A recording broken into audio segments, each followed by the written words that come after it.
رحلة تطوي الدروب بين المدائن والشعوب بحضرة الذكر الحكيم وحدنا رب القلوب. Nah, apa tanda-tandanya orang kemasukan jin? Ini buku yang kami tulis sekitar 130 tanda-tanda orang kemasukan jin. Ini berdasarkan analisis saya sejak tahun 98 betul Bang. Sampai ini sehingga muncul buku ini. Ternyata banyak umat Islam yang sakit yang aneh di badannya, padahal setelah dicek ke dokter nggak ada penyakit itu biasanya. Nah, jemaah mulia kan? Nah, kalau saya analisa dari seluruh tubuh kita ada dua. Yang pertama waktu tidur, yang kedua waktu sadar kayak gini Pak. Kalau waktu tidur biasanya susah tidur tanpa sebab gitu. Makanya kalau jemaah sekalian yang terasa susah tidur biasanya ada gangguan jin. Kecuali susah tidur karena banyak utang, itu wajar Pak. Ya, kemudian susah tidur karena mikirin sedoinya, itu wajar gitu. Kemudian selanjutnya jemaah mulia kan, sering mimpi buruk, sering dikejar ular, dikejar harimau, dikejar semut. Nah, intinya mimpi buruk itu biasanya gangguan. Ya. Kemudian kalau masuk ke badan kita, waktu sadar kayak gini, apa tanda-tandanya? Itu yang saya analisa dari ujung rambut sampai ujung kaki. Nah, kalau jin di sini, maka saya jelaskan di sini, Pak. Di mana letak jinnya? Apa yang dirasa oleh kita? Nanti biar kita, kalau sekiranya nanti bapak-bapak sekalian menginginkan, setelah isya nanti kita langsung kita melanjutkan dengan kita ajarkan teknik ruqyah yang efektif, yaitu ruqyah mandiri kan itu. Biar nanti cuma sekalian bisa mampu meruqyah diri sendiri, sehingga kita tidak mengandalkan orang lain, tidak mengandalkan ustadz, kan gitu Bang. Nah, jelas mulia kan? Nah, perhatikan di sini, jin yang tinggal di otak sini, tanda-tandanya adalah gampang lupa. Gampang lupa di sini, Pak. Kalau orang yang gampang lupa, maka antum tekan di sini. Terutama ya lupa rakaat, sering lupa rakaat. Kalau sekali 6 bulan sih wajar, ini sering. Nah, setiap sholat sering lupa rakaat. Nah, kemudian sering linglung. Kemudian nggak fokus. Kelihatannya antum ya matanya hadap sini, tapi pikirnya kemana-mana gitu. Nah, itu jinnya sini. Ya jemaah mulia kan. Kemudian di kepala sini tanda-tandanya adalah sering vertigo, nggak semu-semu, rutin vertigonya. Kemudian sering melayang, jalan kemana kayak nggak seimbang. Kemudian sering sakit kepala atau sering pusing. Tapi kalau antum pusing karena besok ditagih utangnya, itu wajar Pak. Nah, ini nggak ada tanda-tanda tapi sering pusing, biasa di sini. Ya. Selanjutnya, kalau kita biarkan kedoliman jenis ini, nanti akan berakibat ke kanker otak. Makanya banyak umat Islam yang kanker otak, yang saya cek itu sekitar 80% yang kanker itu asbabnya karena sihir dan ain. Terutama kalau otak di sini, Pak. Nah, jin di sini sehingga suplai darah dan oksigen ke otak nggak lancar. Nah, makanya kalau kita biarkan kedoliman jin yang tinggal di salah satu organ tubuh kita, maka itu menjadi medis kalau kita biarkan itu. Terutama di sini. Ya. Kemudian ke bawah sedikit, tanda-tandanya gampang marah, sensitif, emosional. Nah, di mana jin? Di kepala belakang sini, Pak, dan di punggung. Maka kalau ada anak kita yang gampang marah, istri kita gampang marah, antum ruqyah dan tekan di daerah sini, di pusat. Di sini, Pak. Kemudian efeknya juga nanti biasanya malas dalam beribadah. Walaupun kita sudah mengenal sunnah, tahu dalilnya, tapi ketika ingin sholat berjamaah beratnya luar biasa. Kalau bukan karena jihad untuk mengamalkan tadi, biasanya terkadang malas untuk sholat berjamaah. Itu butuh perlawan tadi. Ternyata itu gangguan jin di sini. Ya, di jin kepala sini. Biasanya kalau jin kepala sini terkadang ada juga khodamnya. Tahu khodam, Pak? Ya. Khodam ini didapatkan dari dua. Yang pertama kalau ngilmu, yaitu itu didapatkan dengan ilmu kanuragan. Biasanya jin di sini, Pak.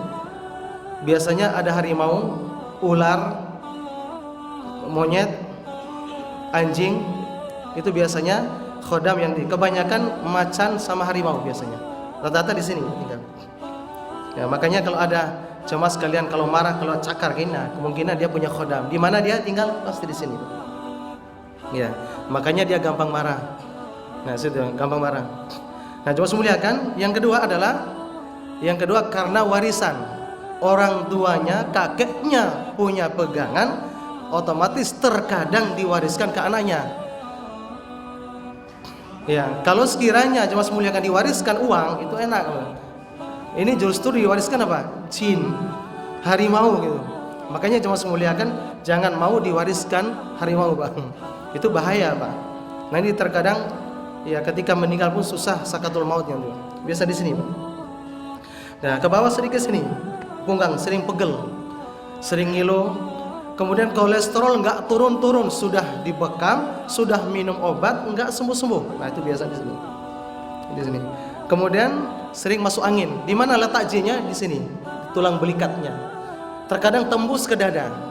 Napas ini, itu biasanya di situ, Pak. Antum sudah dibekam, sudah minum obat, sudah olahraga tetap. Nah, itu biasanya. Kemudian selanjutnya di punggung belakang, tanda-tanda di punggung sini, biasanya habis bangun tidur sering pegal. Yang seharusnya setelah bangun tidur kan segar. Ini malah justru pegal. Nah, itu tanda-tandanya, Pak.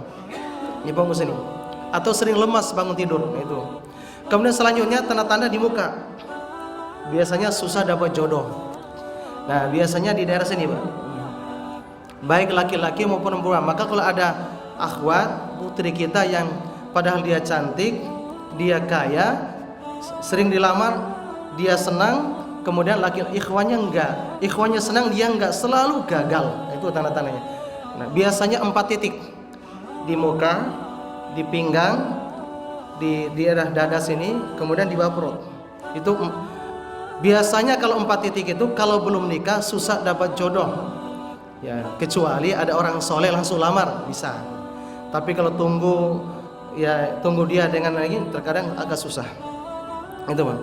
Kemudian yang kedua, kalau sekiranya dia sudah menikah, itu yang terjadi sering berantem antara suami istri.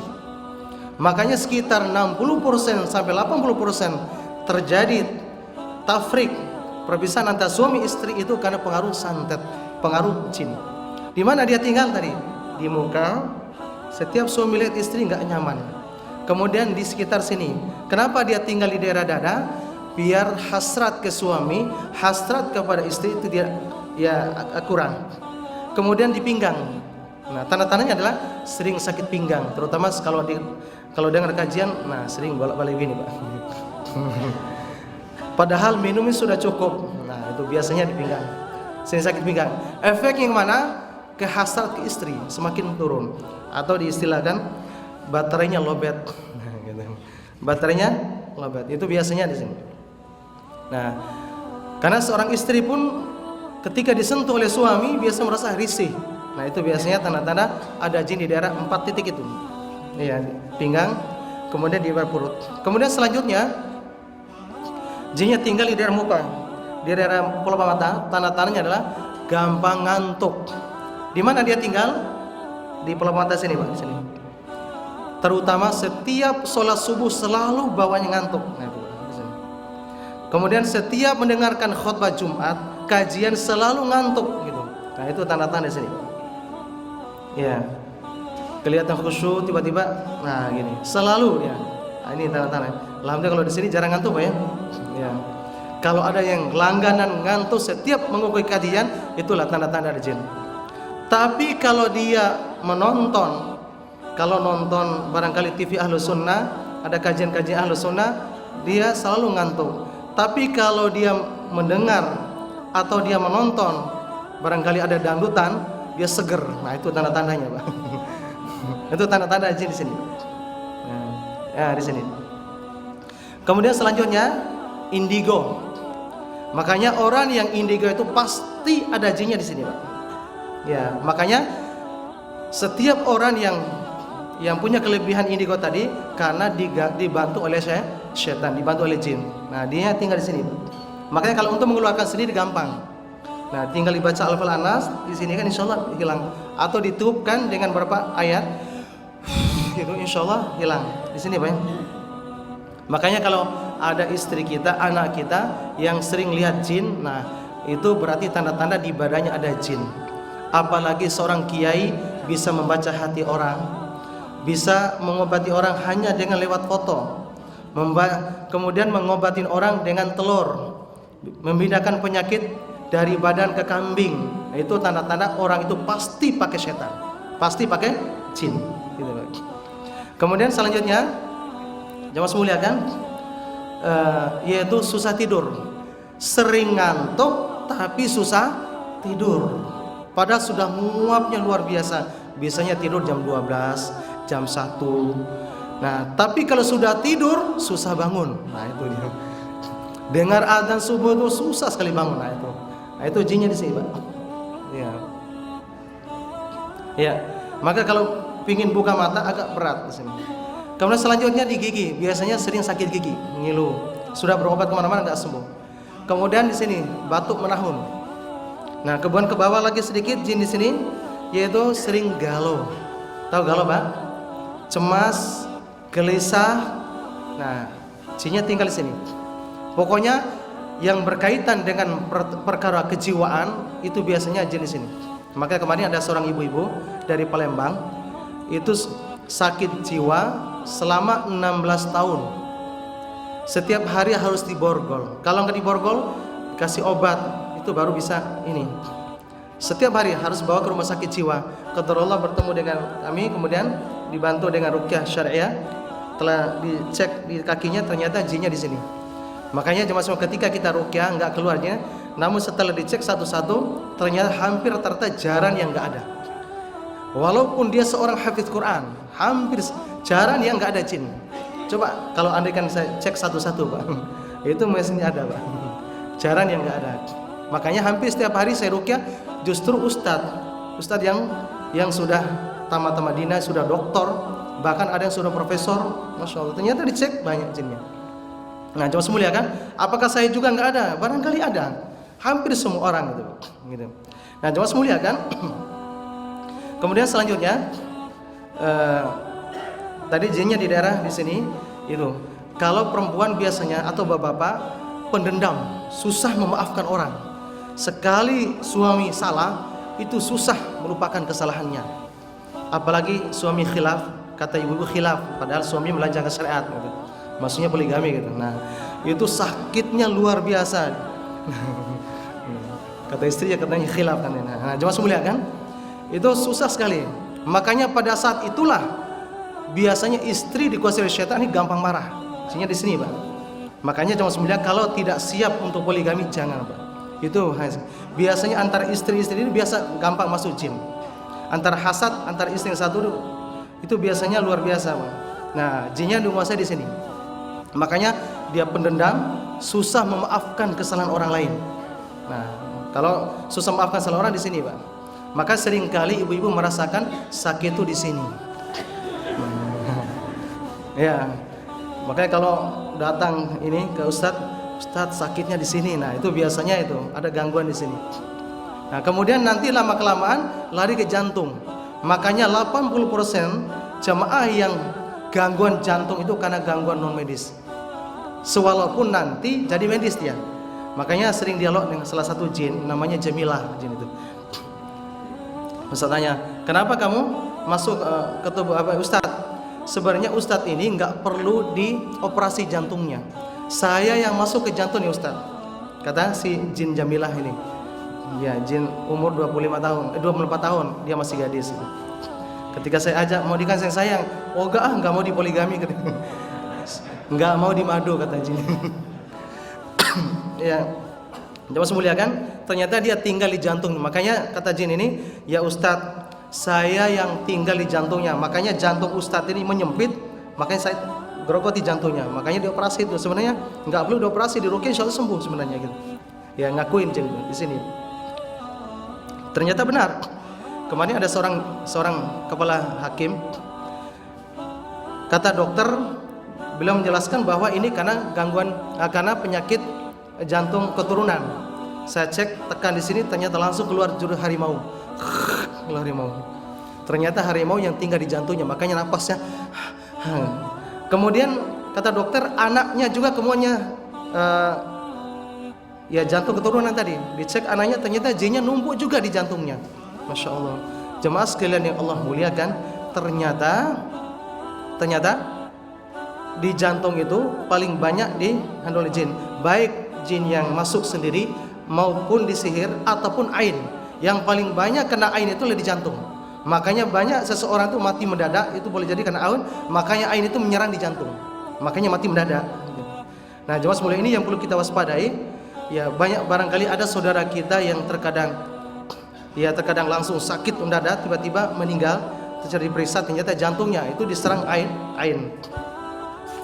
Kemudian jemaah sekalian, selanjutnya jinnya tinggal di daerah pankreas. Itu yang menyebabkan diabetes nggak sembuh-sembuh. Nah, makanya ada seorang ibu-ibu yang Jakarta Timur sini sudah berobat kemana-mana dia, sampai ke Singapura nggak sembuh-sembuh. Saya bilang ke anaknya, coba ditekan di daerah rahimnya, di daerah pankreasnya, tekan barangnya itu langsung muntah. Ternyata jin yang tinggal di situ, maka proses insulin itu nggak bisa. Makanya ketika antum ruqyah di sini, tekan di daerah pankreasnya, gitu kan.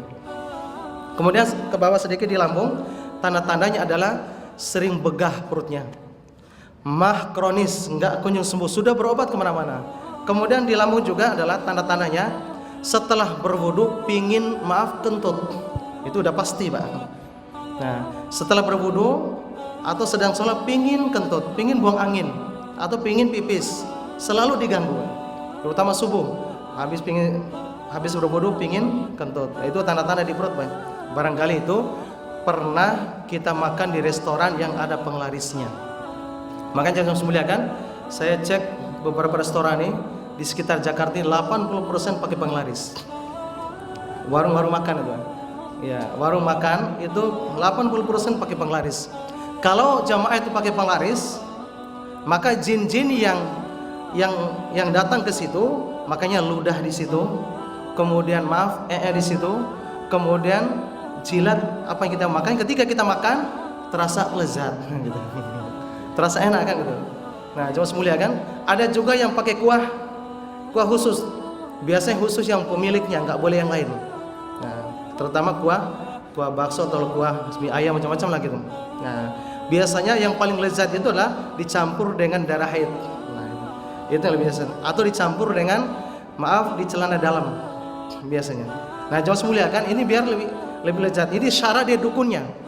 Dan dukun itu agar lebih lezat dan laris makanannya dicampur dengan itu. Nah, tanda-tandanya kalau kita pernah makan pelaris itu perutnya sering begah, sering sakit, atau salah satunya mesti ada, perutnya sering begah atau mah kronis. Nah, kalau ke bawah sedikit ke rahim, susah punya anak. Makanya saya cek ikhwan yang susah punya anak, bukan istrinya maksudnya, istrinya susah punya anak, itu karena gangguan jin di daerah rahimnya. Maka setiap sperma masuk dimakan oleh jin atau dihalang sama jin. Nah, setelah ada ikhwan kemarin itu sudah 10 tahun belum punya anak, ada 3 tahun dan 7 tahun setelah ikut training ruqyah mandiri, suruh usap di sini, alhamdulillah keluar. Kemudian berapa hari kemudian mereka bikin, kemudian seminggu kemudian dicek, alhamdulillah terjadi pembuahan. Subhanallah, itu dahsyatnya kalau kita mempraktikkan ruqyah yang sesuai dengan sunnah Nabi Muhammad SAW. Makanya kita bacakan beberapa dalil-dalil bagaimana cara praktek Nabi SAW, ruqyah yang efektif berdasarkan sunnah.